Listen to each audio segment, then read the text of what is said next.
Bom dia, meus amigos. Muito bom dia.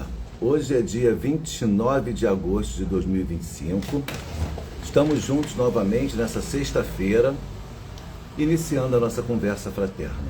Estou abrindo aqui o livro para que nós possamos fazer a leitura. Bom dia, Regina. Bem-vinda, minha querida. Tudo bem? Eu vi que você entrou na conversa, na reunião de ontem. Sua prima também, se eu não me engano, entrou. Muito obrigado pela presença, viu? Bom dia, João. Seja bem-vindo. Vamos lá, pessoal. Hoje é dia 29 de agosto de 2025. Nós estamos iniciando a conversa fraterna nessa sexta-feira, com o capítulo 121 do livro Palavras de Vida Eterna, da psicografia de Francisco Cândido Xavier pelo Espírito Emmanuel. E o capítulo de hoje tem como título Chamamento ao Amor. A mensagem é de Pedro, em sua segunda epístola, capítulo 1, versículo 6. E a ciência, temperança, e a temperança, paciência, e a paciência, piedade. Vamos lá, gente, com acraseado. E a ciência, temperança.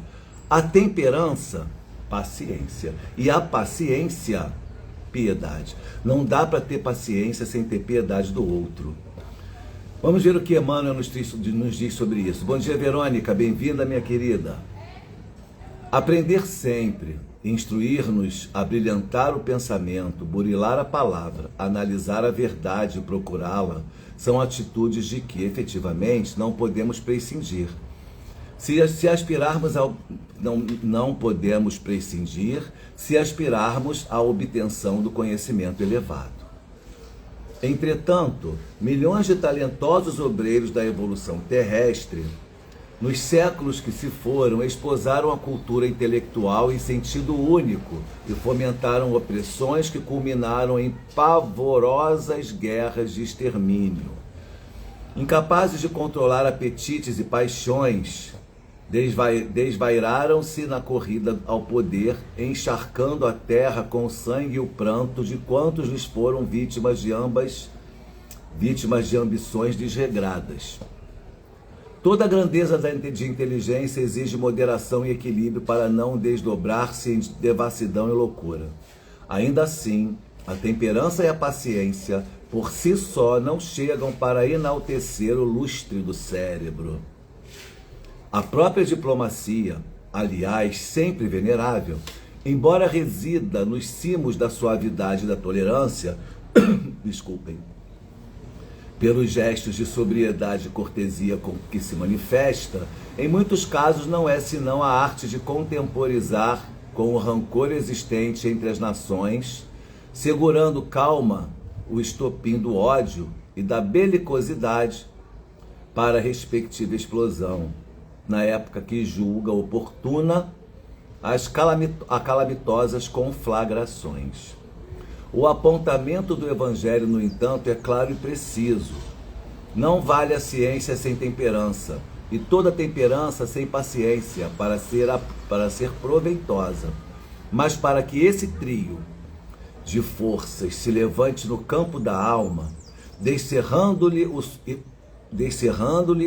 suspirado acesso aos mundos superiores, é necessário que o amor esteja presente a enobrecer-lhe os impulsos, enobrecer-lhes o impulso, de vez que só o amor dispõe de luz bastante para clarear o presente e santificar o porvir.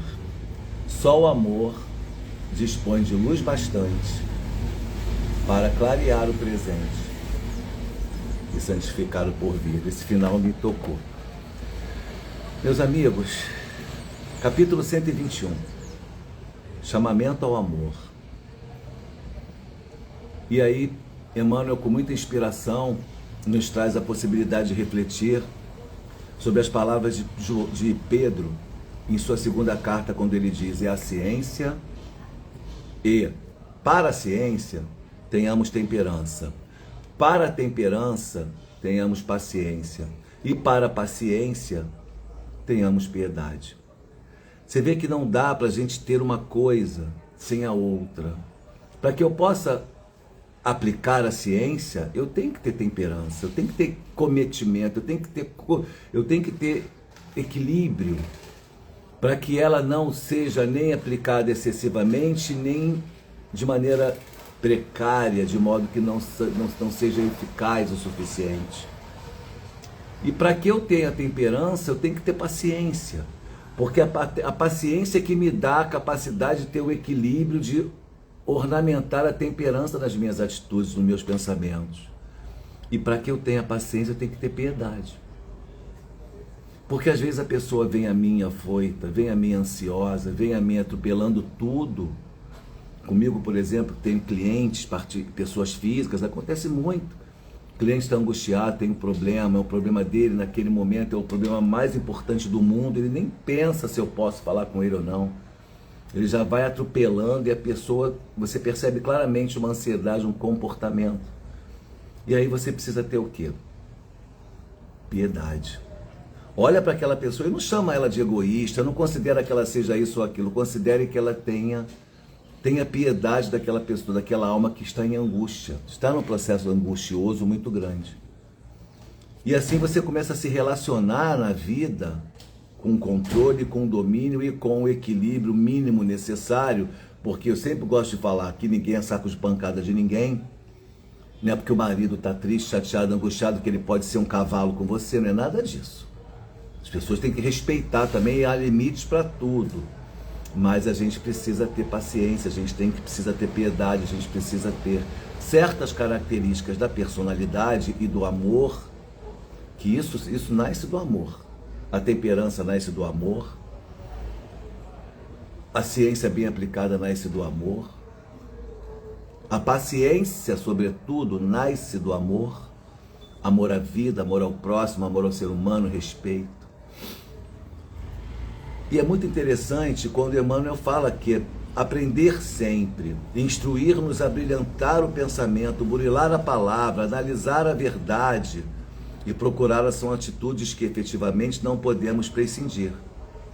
Se aspiramos à obtenção do conhecimento elevado, entretanto, milhões de talentosos obreiros da evolução terrestre, nos séculos que se foram, esposaram a cultura intelectual em sentido único e fomentaram opressões que culminaram em pavorosas guerras de extermínio. Duas questões. Primeiro, vaidade intelectual.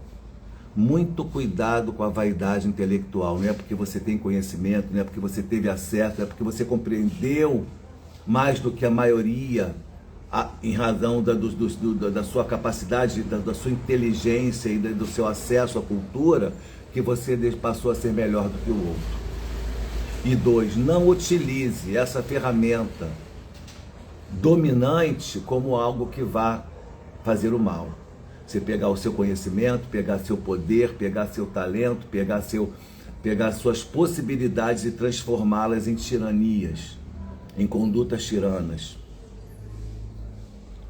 Sem querer dar exemplos pessoais. Ontem o meu funcionário lá do condomínio entrou em contato comigo à noite, me perguntando se poderia chegar mais cedo no trabalho, no sábado, porque ele tem um compromisso com o filho.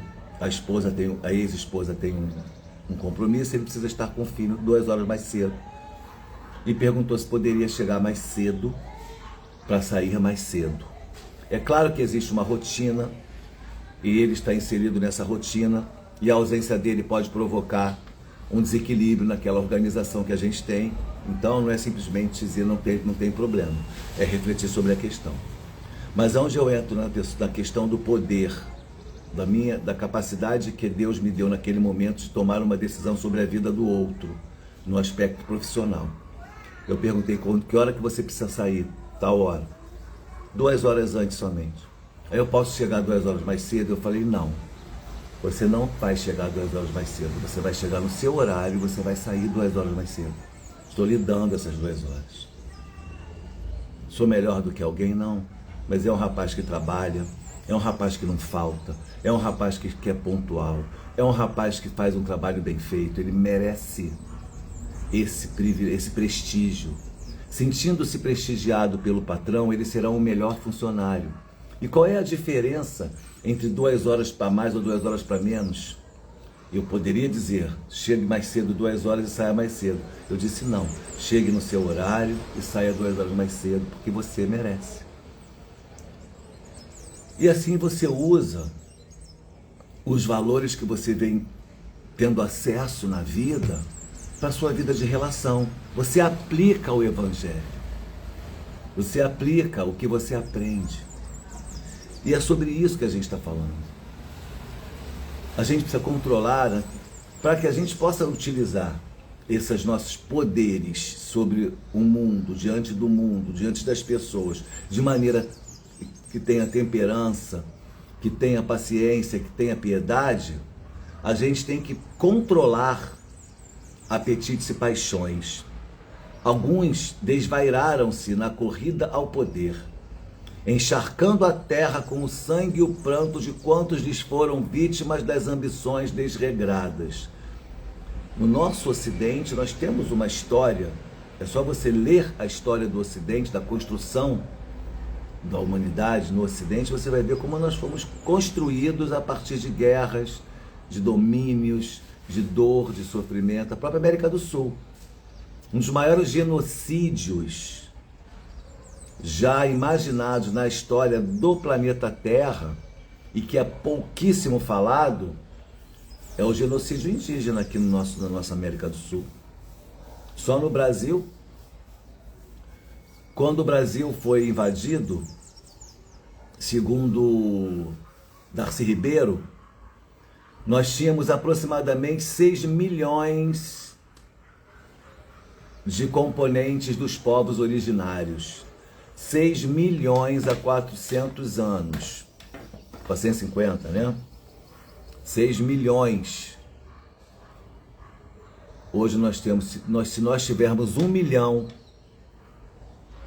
de componentes dos povos originários, é muito. Um verdadeiro genocídio. Precisava, para que nós chegássemos aonde chegamos, estarmos aonde estamos, para o Brasil estar como um país, como uma nação autônoma, soberana, precisava ter acontecido isso tudo?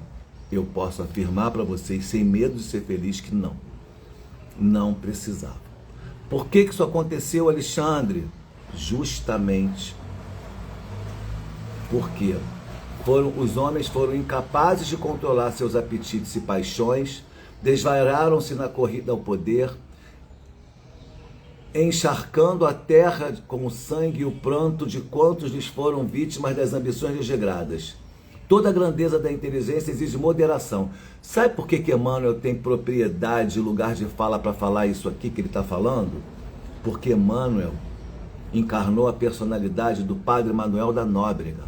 Ele esteve aqui no período colonial do nosso país. Então ele sabe o que ele está falando. Ele viu, tanto com os olhos do Espírito como com os olhos da carne, isso que a gente está falando. Padre Manuel da Nóbrega, se não o primeiro, foi um dos primeiros jesuítas que denunciou ao rei de Portugal a chacina contra os índios. Escreveu cartas afirmando que o que estava acontecendo era um genocídio. Denunciou. Reconheceu no homem indígena a alma humana. Não sei se vocês sabem, mas a história conta, naquele período, que a sociedade de então entendia que os índios não tinham alma, que os negros não tinham alma, por isso podiam ser escravizados, por isso podiam ser executados como animais. Padre Manuel da Nóbrega, o nosso amado Emmanuel, denunciou isso e disse para o rei: eu tive com essas pessoas, estou aqui com eles e posso lhes afirmar, eles têm sentimentos, eles têm alma, eles são como nós, são nossos irmãos. Então, eu quero dizer com isso, que se nós utilizarmos das nossas aptidões intelectuais, emocionais, financeiras, econômicas, para o bem, ao chamamento do amor, nós vamos construir um mundo melhor. Mas, se nós fizermos tudo isso sem o amor, nós vamos virar tiranos, egoístas, vamos pensar só em nós mesmos e vamos agir delituosamente em detrimento do nosso irmão. É tão bonitinho falar que é cristão, é tão legal falar que crê em Jesus, que é cristão, que gosta do Evangelho. E aí, você está aplicando esse Evangelho? Você está vendo o seu próximo como seu irmão? Você está vendo aquele que te fere como seu irmão? Aquele que te incomoda na rua? Aquele vizinho chato que bota música alta? Aquela pessoa mal educada? Aquele chefe ranzinza? É seu irmão. Aquele delinquente que está preso hoje, cumprindo sua pena, ou aquele que cometeu um delito, um crime, um homicídio até, um crime bárbaro, é seu irmão. E aí? Como é que eu vou agir diante dessa situação? Buscando a justiça, buscando aplicar a justiça necessária, porém, sempre oferecendo uma possibilidade do perdão e do recomeço daquele que se arrepende. Então, Emmanuel está me dizendo aqui, com muita tranquilidade, toda grandeza de inteligência exige moderação, equilíbrio, para não desdobrar-se em devassidão e loucura. Ele não está falando nem só da vaidade intelectual, está falando das consequências gravosas de nós utilizarmos a nossa inteligência e a grandeza do ser de maneira equivocada. Ainda assim, a temperança e a paciência, por si só, não chegam a enaltecer o luxo do cérebro. Não só, a gente não pode ter só a temperança e a paciência. Olha que coisa incrível quando ele fala isso. Porque a própria diplomacia, ele diz, sempre, o que é ser diplomata? Vamos decidir essa questão de maneira diplomática. Decidir com serenidade, decidir com civilidade, decidir com elegância. Dirimir uma controvérsia nossa com elegância, com educação, sem gritos, sem esperneios. Mas ainda assim, se não tiver piedade, não chega no seu resultado final coletivo. Olha o que ele diz.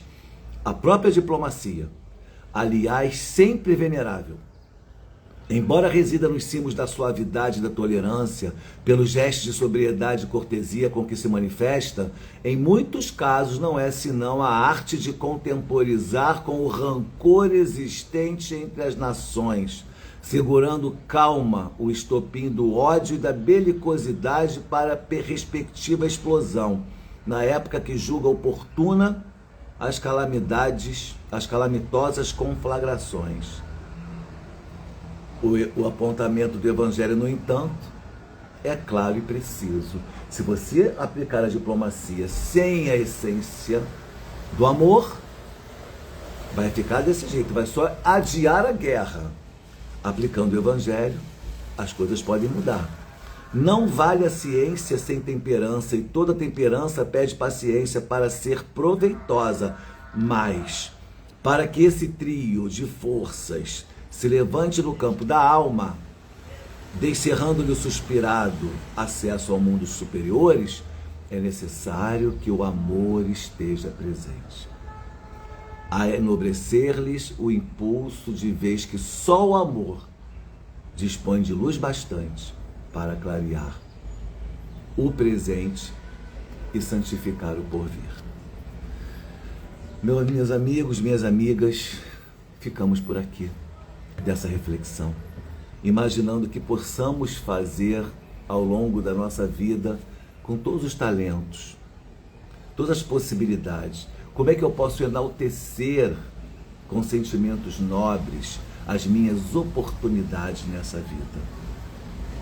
Que nós possamos hoje, nessa sexta-feira, enaltecer as nossas atitudes através das possibilidades que a vida vai nos dar para sermos humanos e convivermos entre nós mesmos. Olha, capítulo 92, abrir aleatoriamente, vai ficar nesse capítulo. Minutos de sabedoria.